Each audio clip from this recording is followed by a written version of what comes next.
Hello, today is March 17th, 2026, and today is the 28th day of Lent. I got up this morning around, it was like right at 7. Got ready, meditated for an hour, and then from there went to Pony Coffee and I journaled, and then worked for a few hours until I went up to the church to go out and give free meals in a partnership with Filling the Void.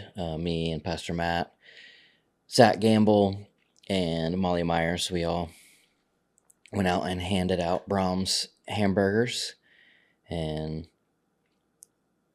the only notable story from this outing was a guy, I asked if he wanted one, he took one, and he said, "Can I get one for me, my wife, and our twin babies?" And so I gave him 3, and he was like, "Hey, one more for the twins?" And so I was like, "Yeah." Gave it to him, and then he's like, "Can I get one of those bags?" So he put the 4 bags I just gave him, put them back into a carry bag. He took that. He said, "Yeah, my wife's pregnant. We're going to have twins in a week." I was like, "All right, congratulations. You can save them 2 burgers for your babies in a week."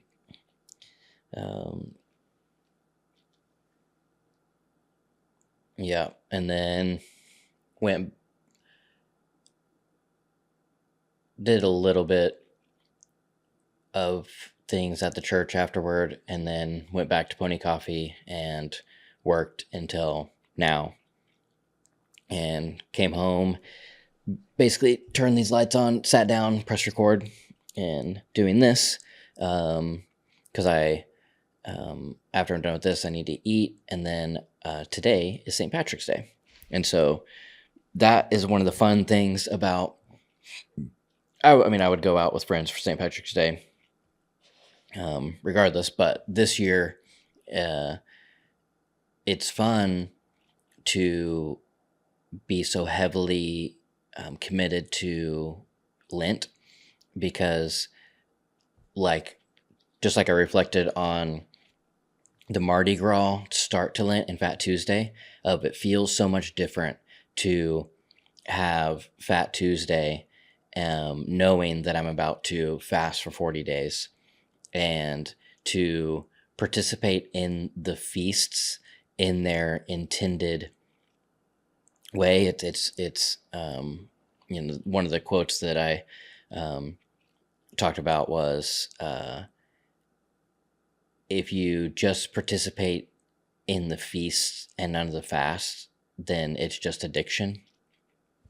And I love that phrasing, and just thinking about St. Patrick's Day. St. Patrick's Day is essentially, well, it depends on, Lent follows some sort of sun and lunar calendar situation. Well, I guess technically Easter follows some sort of solar calendar, and then the preceding 5 weeks is what starts Lent. St. Patrick's Day is always on March 17th, but this year it's basically right in the middle, and so it's fun to have this feast day, this practiced by the Eastern and Western churches, just like Lent, and a day of feast in the middle of our Lenten fast. And so it just, it hits harder, it feels more reverent. It's not quite the word.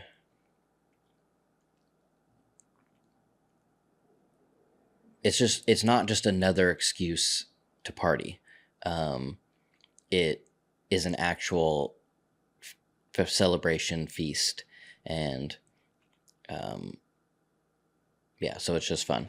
And I'm excited to go out and celebrate with my friends after this. My friend Jackson, he's already out somewhere. We have two big, we have more than two, but we have Irish bars.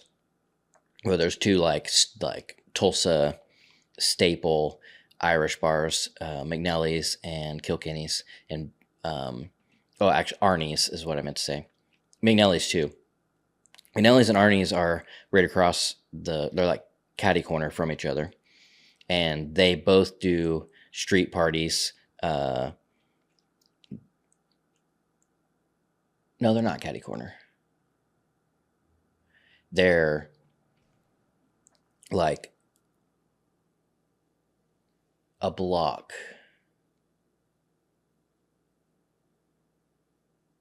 I'm like losing my bearings for a second. Right. They're a block away from each other, and they both do street parties. And then Kilkenny's on Cherry Street. They also shut the street down and do a street party. So there's like three very close, big street parties at these Irish bars. Arnie's is massive. Arnie's is a tiny bar that throws a massive St. Patrick's Day party. And then Mercury Lounge is doing a St. Patrick's Day party with Kayla and Faye starting at 5 p.m. and Jolene Brown is a little bit later. So I'm going to go do that.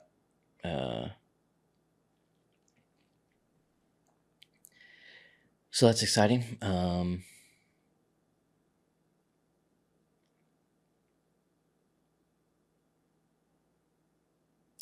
Let's see, what else?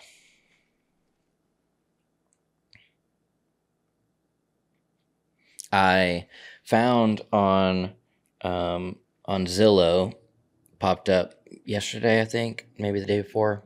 I think it was yesterday. In one of the downtown adjacent neighborhoods, a house popped up for $80,000 that it is a little further north than what I want to go, because as far as like, I just really want to be walkable to downtown. And while this would technically be walkable, I would be walking the neighborhood for, I would guess it's a 15-minute walk from the house to the edge of downtown and then wherever I'm going downtown. So it's like, yeah, that's walkable. But I would love to be within a 5-minute walk of being downtown. That may be a pipe dream, but this house is $80,000 and it's like 750 square feet is what it's listed as. And so basically the size of my apartment, which I think, depending on layout and all that, is, perfect. And, the mortgage on an $80,000 house would be significantly cheaper than my rent right now. So that would be awesome. And I'd be in my own house and have a yard and all the things and own property that appreciates. It would not be a house that definitely want to be long-term, but I would think I would want to keep it long-term and rent it out or Airbnb it or, something of the nature. Because once I am with a girl and married, we definitely wouldn't live in that house because it'd be too small. But, the potential of maybe her having a house and then we can rent that one out and have extra income, or, depending on how long I have it, sell it for a little bit of profit to put to the next house. Because I would want to put some money into the house. Well, I think it would need to have some money put into it. But right now, because of how small it is, I would love to remove any wall that can be removed to where it's as much like my apartment is now, where it's one big open space and a bathroom. and they did close in the back patio, and so it's the laundry room, and I wonder if that is included in the square footage of 750 square feet, because a lot of times, like a converted garage or whatever, it's like it's usable space, but it's technically not a part of the official square footage, and so I'm kind of hoping that it's not a part of the official square footage, because that means that it would be probably more like 800 square feet, and I'm pretty sure this apartment is 850. But yeah, I don't know. It may be a little further than what I want to be, and it may also be a little smaller than I want to buy. But I also want to go look at it, because I only have enough stuff to fit that amount of space. And if I can potentially, if I'm buying it for 80,000, that gives me quite a bit of room to put money into it. If I can get one, if it appraises higher than what the purchase price is, and or if I can get a home improvement loan and basically gut it, but not, just basically gut it and redo it. Just put in a nice kitchen, nice bathroom, leave the rest of it completely open. The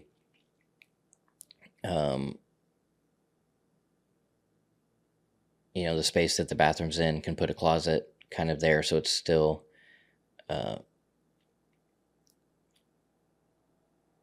so the shape of it stays proportional.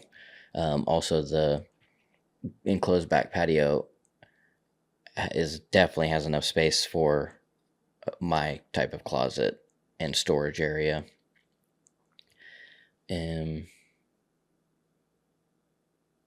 So anyways, that's something I've been thinking about, that I should go look at it, at least go drive and see if it's just drive by it, look at the neighborhood, see how far it is away, and not just looking at it on the map and determining whether or not it's close enough. But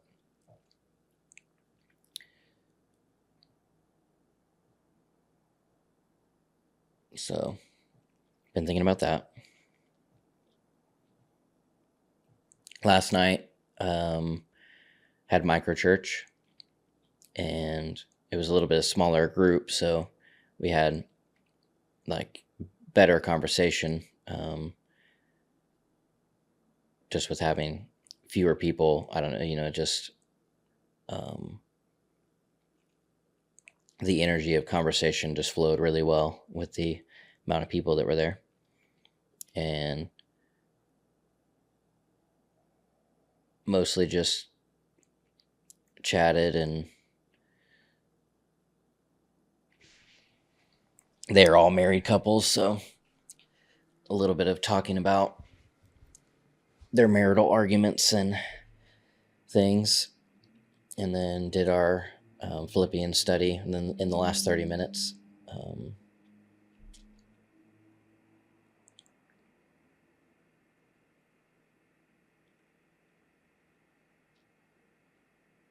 two of them are pregnant,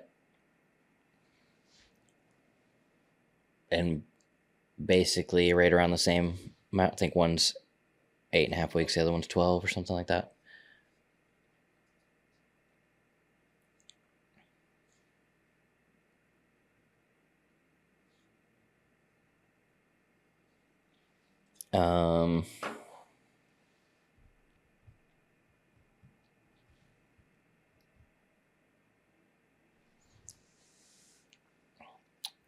I'm just trying to think what to talk about.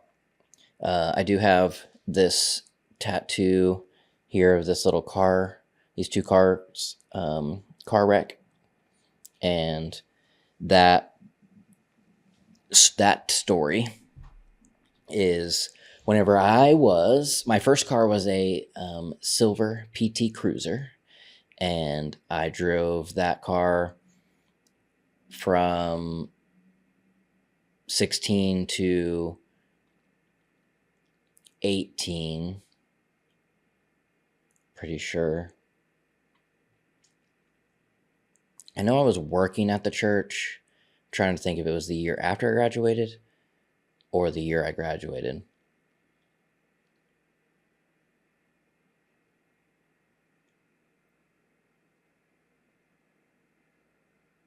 Not quite sure on that.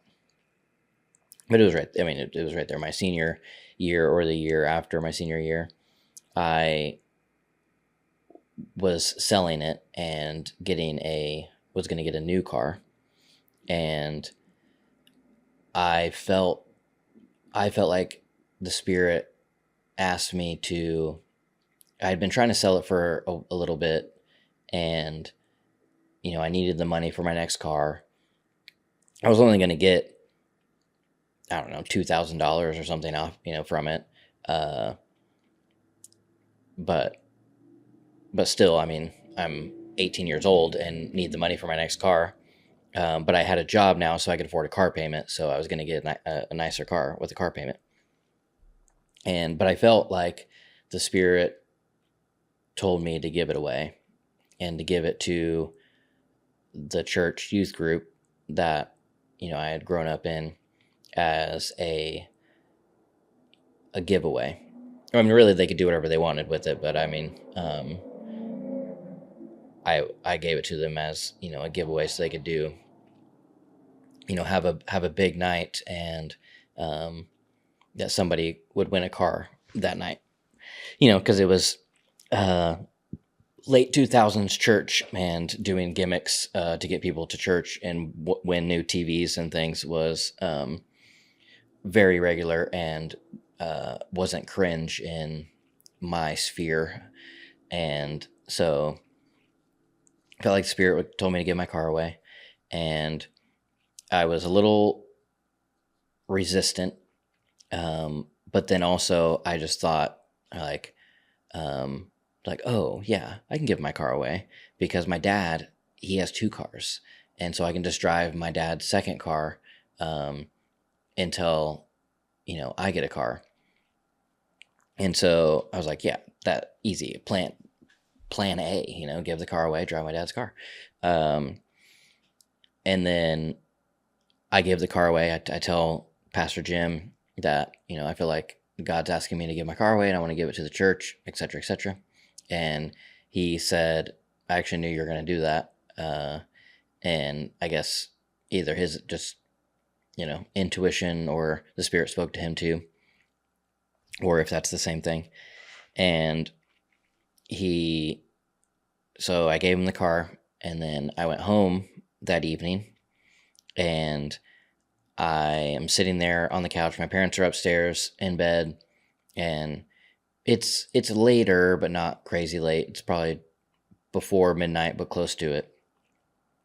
I'm sitting on the living room couch, and I hear like just an explosion. It was so loud, like scared me. And I get up and I go look out the window, and there's nothing. I don't see anything. I mean, everything looks normal. And I'm looking, nothing's out there. I'm like, okay.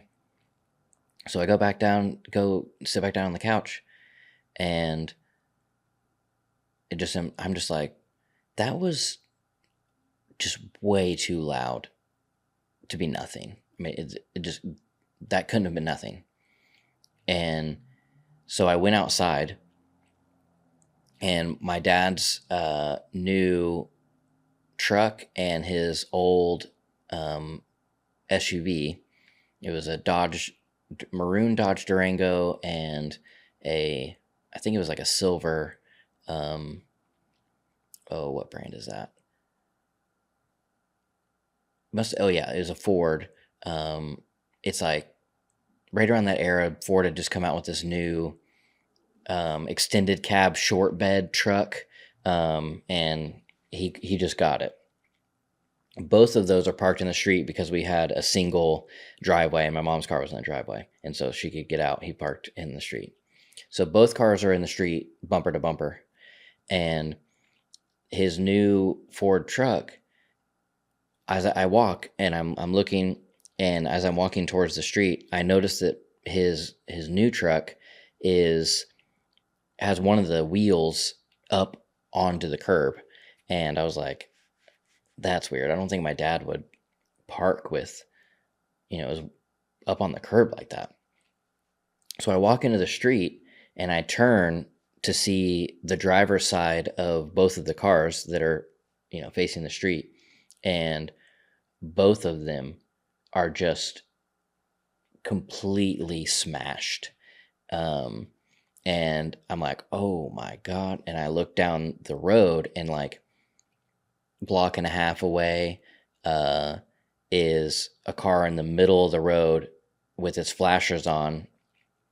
And you can see that it's kind of like tilted odd where, it doesn't look like it's sitting properly.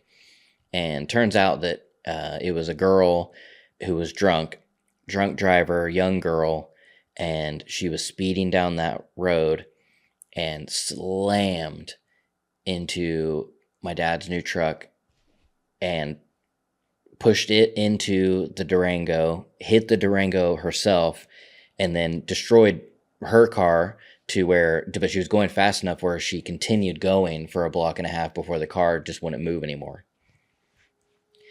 And it totaled both of his cars. So God told me to give my car away, and I was like, okay, I can do that. My dad has 2 cars. I'll just drive his extra car. That night, my dad went to having 0 cars. And so it was one of those, like, I'm okay with it being a coincidence. It's like, if we want to think about it in just some sort of purely material, logical manner, where I get a harebrained idea to give my car away thinking that it's not going to affect me that much, and then just happened to be that same night my dad parks both of his cars on the street, and just happened to be that a drunk driver slammed into both of them and totaled both of them. That's fine.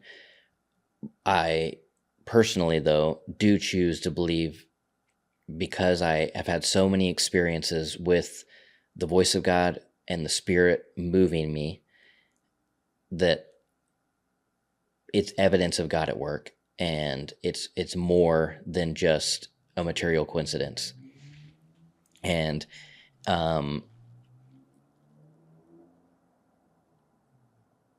I believe it to be a lesson in obedience of, there is no plan B. There's only the yes and amen. He asked me to give my car away, and I say yes and amen. Not, he asked me to give my car away, and I'm like, well, actually, of course I can do that. And my dad had to get a rental car for like a month. And so now he has this rental car, and he's driving me everywhere because I gave my car away. He doesn't have his own car, let alone an extra car. So now he's taking me to work and all these things. And a month later, he gets his new car. And then we give the car away at the youth group thing. And then now it's time for me to go get the car, my new car. I was selling my car. It was time to go get it. I had to deal with the totaled cars situation before we, could do it. And we had to drive to Oklahoma City to go car shopping because there wasn't what I wanted in Enid. So the way that this story ends is, we go, what I really, really want, why I'm selling my car, is because I want a Scion XB. That is like that's my 2007, 2008 dream car. And we found some online. We go to Oklahoma City to look at them, and we go to a couple places, and then we go to the second or third place. They have, I think we go to the first place, so long ago. So we were going to go to two places, but we went to the first place and they had one, and we looked at it, and they they were giving us a good deal on it, but we were like, well, we do want to go look at this other one before we decide. And they said if basically instead of letting us leave, we got a really great deal on this car. And I knew it was a great deal in the moment. It was like a few $1,000s off of MSRP, but I didn't know how good of a deal I got on it until a couple years later when I bought another one for my wife, and we bought her a year older than mine, and a year older than mine 2 years later, or maybe even 3 years later. And we had to pay the same price as what I had paid for mine 3 years prior, a year newer. And so I just know that my PT Cruiser, I would have been able to sell that for maybe, I don't even know what I had it listed for, $1,500, $2,000, or whatever it was. And whichever I would have sold that for, I got more off of the car that we got than what I could have sold my car for. And then it was backed by how much I had to pay for the second one a few years later.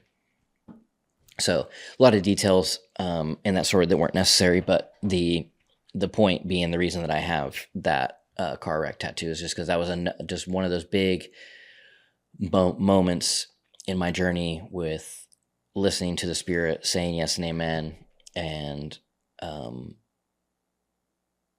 just being obedient without my own rational backup plan. That it's easy to say yes whenever I can think with my human brain. It's like God's asking you to take a step, and you're like, okay, cool. Let me just put a board down, and then you put a board down and take a step. And it's like that's not what faith is. Faith isn't you building the bridge that you're walking on. It's stepping out, not even knowing if there is a bridge, and being caught in letting God be the bridge that you're walking on. And so it was just one of those early moments of God and I working out, my obedience to Him. It's like a Abraham and Isaac situation of, take your son and sacrifice him on this mountain, and he follows through all the way to almost doing it, and then God's like, don't. And regardless if that's a literal true story or a metaphor, the point of it being that obedience, and even whenever you don't understand, or even without a backup plan. That Bible story doesn't fit this story neatly, but it just came to mind. So yeah, that's the story of the car wreck tattoo, and my silver PT Cruiser, and my white Scion XB.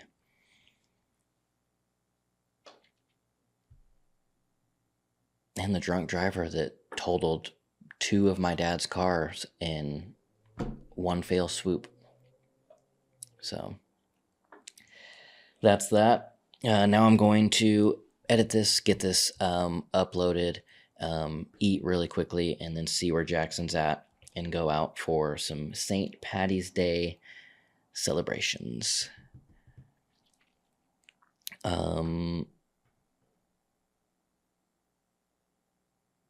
Yep.